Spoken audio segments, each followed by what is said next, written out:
Warning, the stories you're about to hear are detailed accounts of shenanigans, pranks, and some mistakes that are meant to replicate the sort of discussions that veterans have when they reunite over a cold beverage and do not depict the professional daily actions of the military at large. We hope to make you laugh, but not to disrespect our proud men and women in uniform.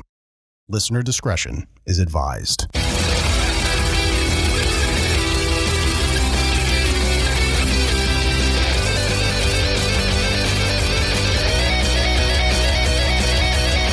Welcome to Cammo Comedy, where we take a humorous look at the lighter side of military service. We got a big show for you today, but before we jump into it, if you like what we're doing here, give us a subscribe, give us a follow, whatever they call it on your podcasting platform. And while you're at it, give us a 5-star rating, write us a review, as that makes us more relevant in the algorithm and boosts the overall visibility of the show. But word-of-mouth advertising is just so powerful, so if you tell some friends, I will love you forever. Okay, let's jump into the show. I am your host, Aaron Wolf. Just as a friendly reminder to the audience, we put out a new show every single Monday, so make sure you give the notification bell a nice tap. Give it a nice tap so you don't miss a show.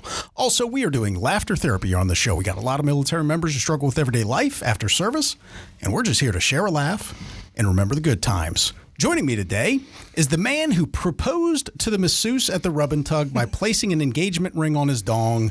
Call sign Double Take. Double Take, thanks for being on the show today, man. You don't understand the touch just that he had. So good. Exactly. He was flattered, but still said no. He made me feel safe.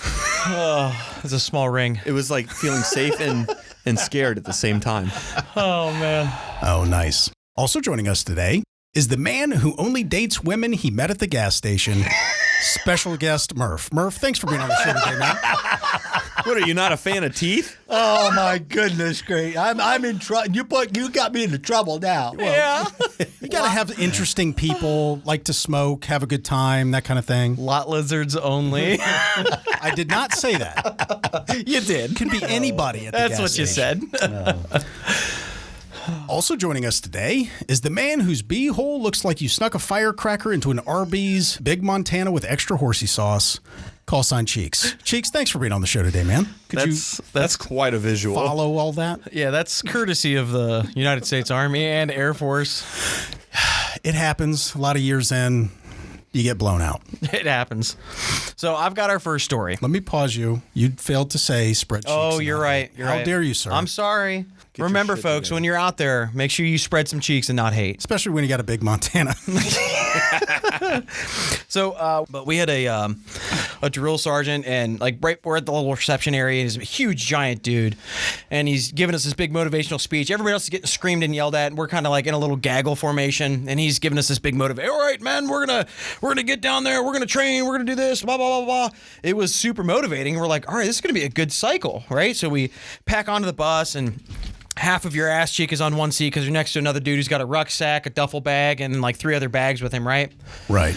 We drive forever. We get to where we're going to training, and that same drill sergeant gets on the bus, looks at us. We're like, all right, this is our leader. This is the guy who's going to guide us and teach us how to be infantrymen.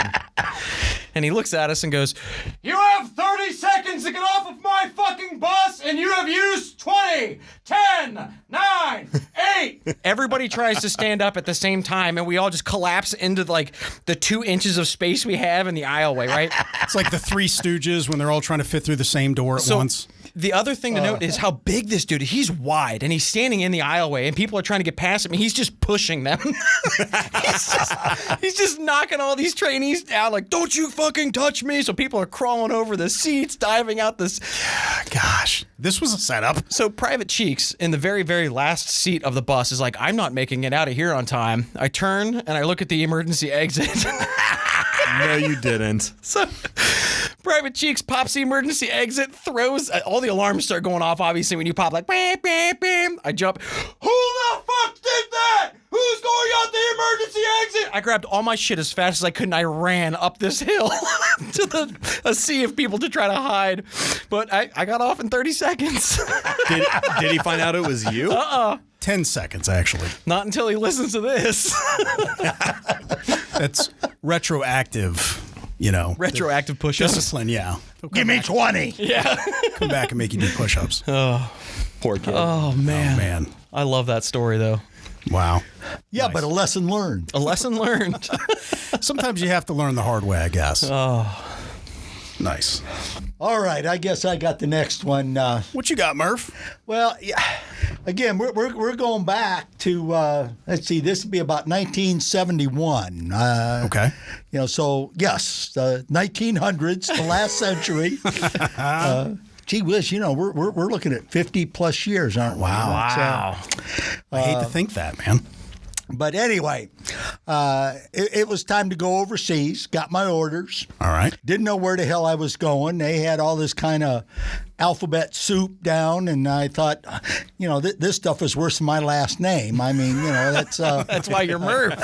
yeah. I mean, so I had no idea where I was going, except I was getting on this charter flight, because back then that's what they were sending so many over and bringing so many back. We were on charter flights, civilian charter flights. Right.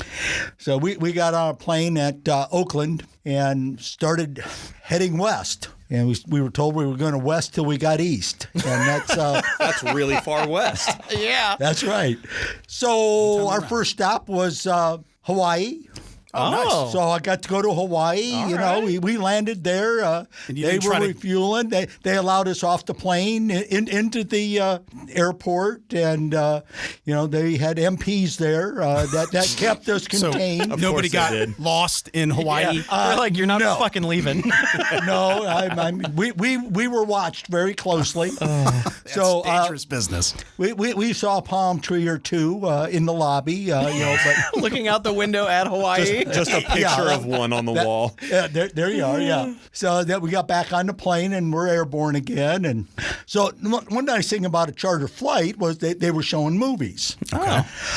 So we saw a number of very old movies. I didn't even know they had TVs back then. Well, no, these were movies. They weren't TV shows. They were movies. The films, the talkies. Motion pictures. Yeah, and I will say that they were all talkies. That's good. So we were fortunate in that sense. But so we're getting almost to where we're going, and they started the last movie. They told us it was the last movie we were going to see before we landed, and it was a war movie. All right. World War II war movie. Jeez. And one of the scenes towards the end of this movie, All right. I don't like where this is going. so they show a scene of one of the heroes in a twin-engine plane in northern Africa Okay. coming in to land in the desert someplace. And as they're coming in, the pilot yells back that we're going to have to land, but they're taking heavy fire. So as soon as we land, get off the plane and take cover in a bunker. Oh my God. Oh, no. So this is what we're watching. So Almost like this is a setup. yeah. well, might have been, but we don't know nothing. Right. So we see this movie, and sure enough, it no more than ends, and the pilot comes on and says, "We are now approaching Tonsanut Air Force Base. Oh, wow.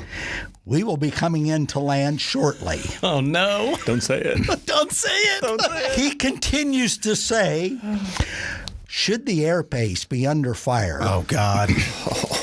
you will exit the plane quickly, and the ground crew will direct you directly to a bunker." So not one guy is planning on hiding in the bathroom. No. And they're telling us that the flight attendants are coming back.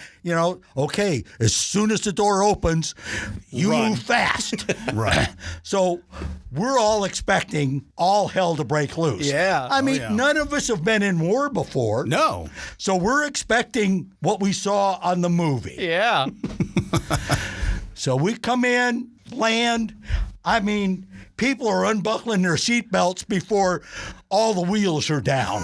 We're going to get off this plane into that bunker. Boy, we're going to make a record. They're going to be proud of us. Oh, man. We land. We pull into a spot.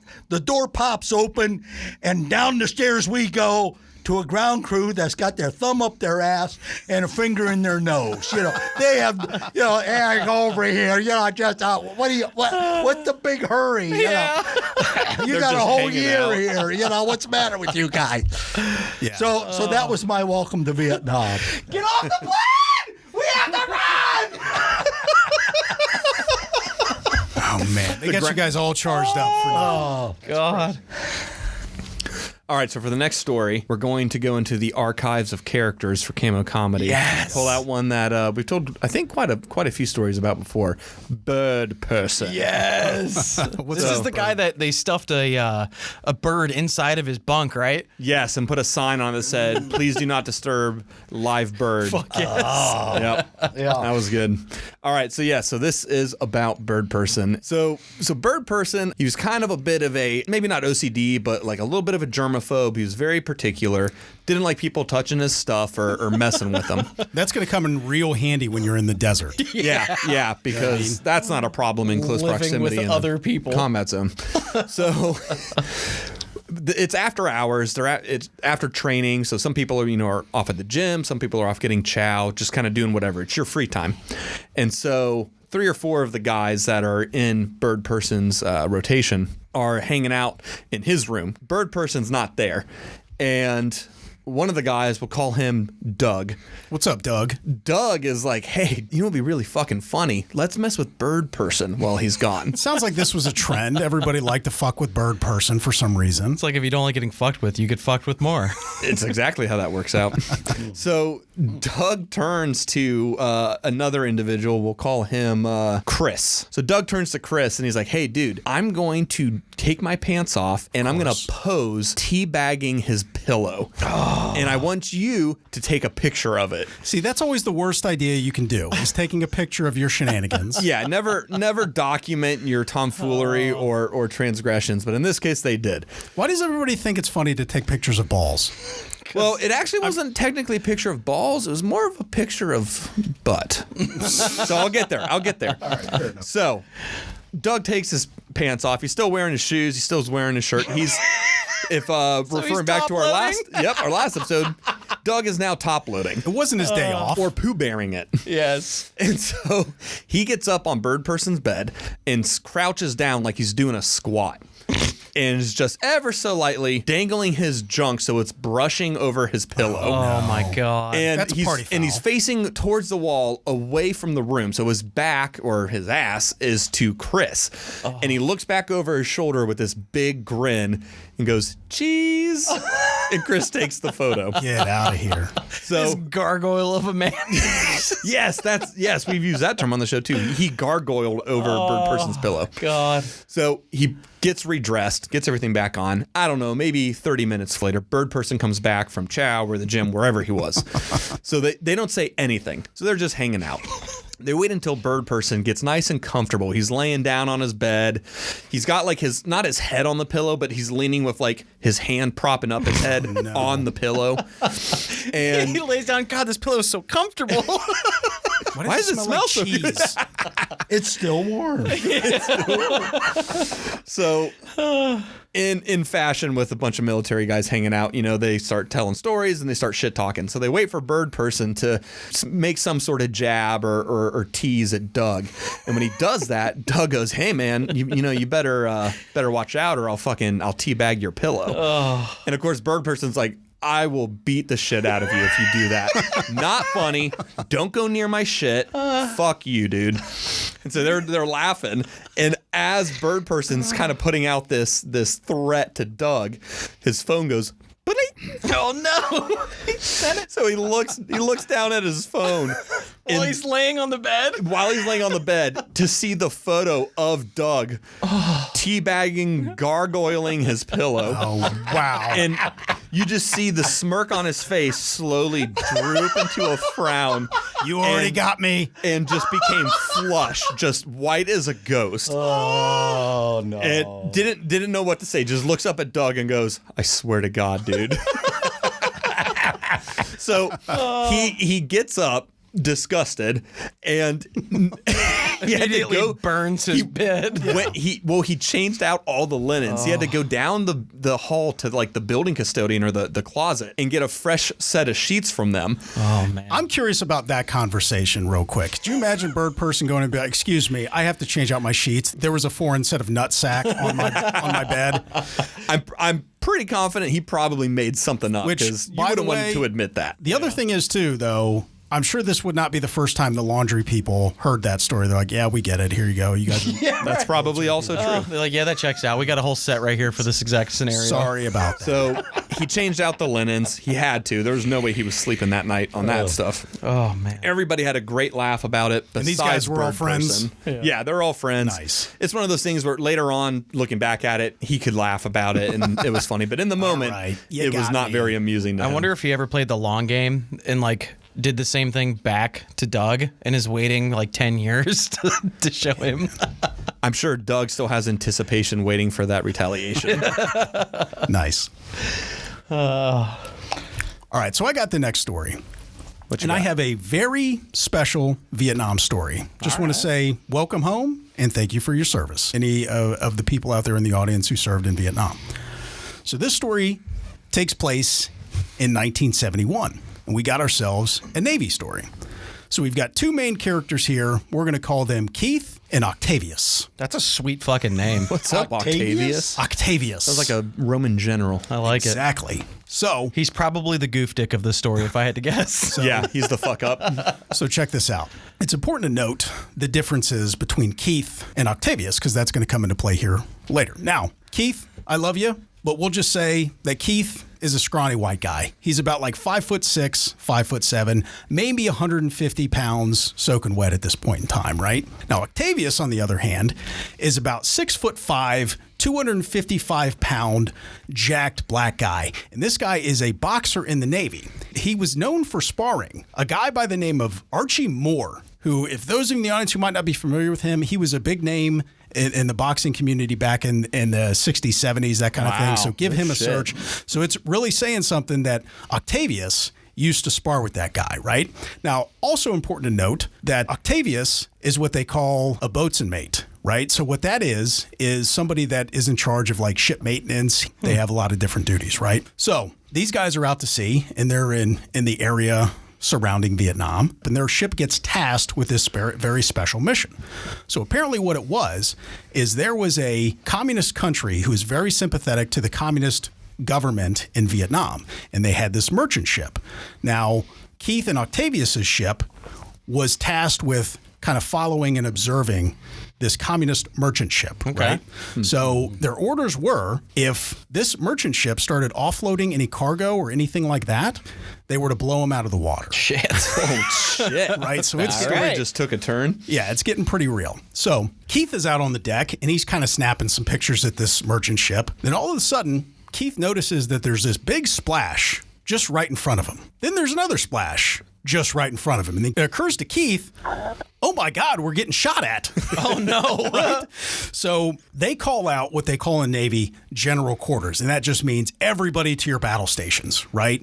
So like Keith, everybody starts scrambling over to their battle stations. Now, as you guys can well imagine, on a ship, space is at a very, like, it's a minimum. Like, everything is very cramped. Yeah. So Keith is, like, sprinting down this corridor, like a hallway, right? And he's sprinting over to his battle station.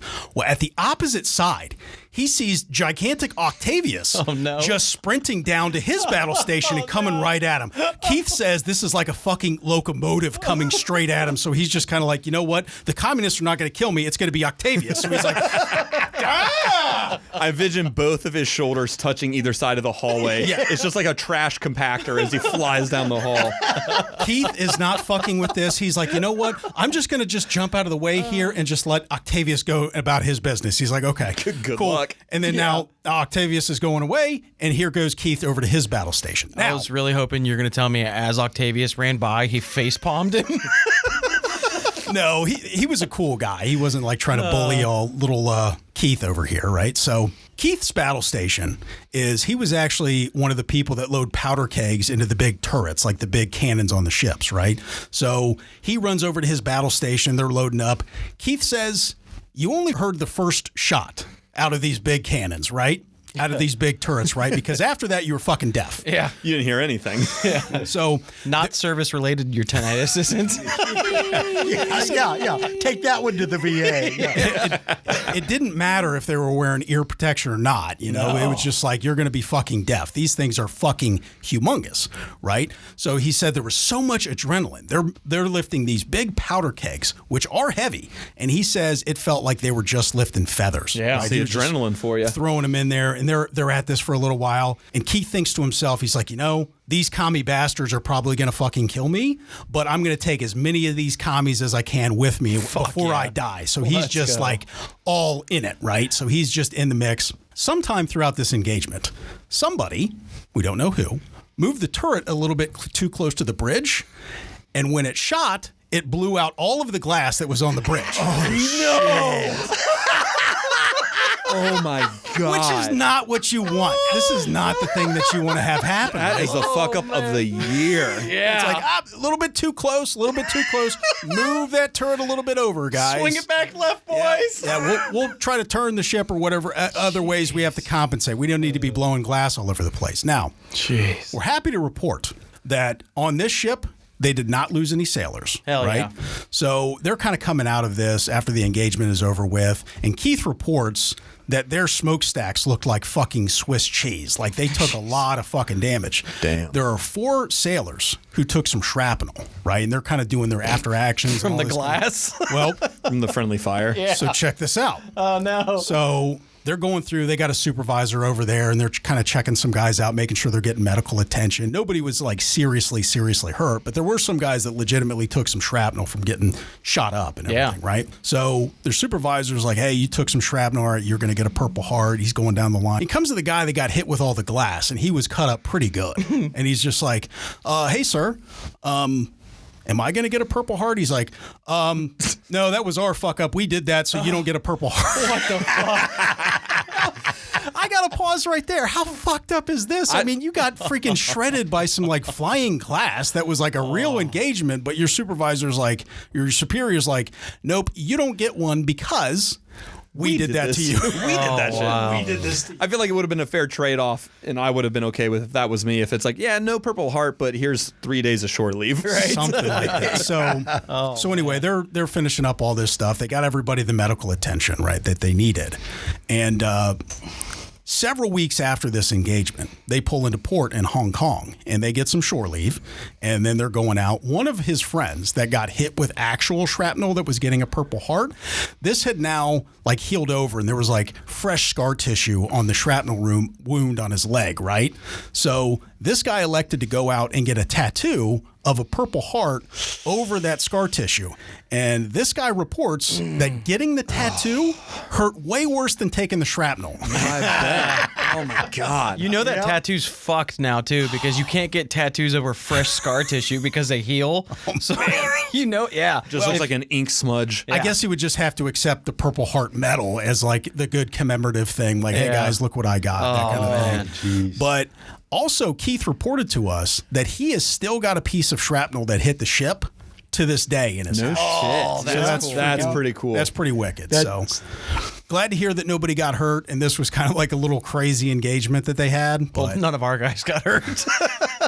about to say somebody definitely got hurt. Somebody definitely got hurt. I was going to ask, what happened to the merchant ship? They died. pretty sure it was neutralized. Yeah, Threat was eliminated. It's at the bottom of the ocean. Double take. yeah, that was a cool story. Thanks for sharing that, Keith.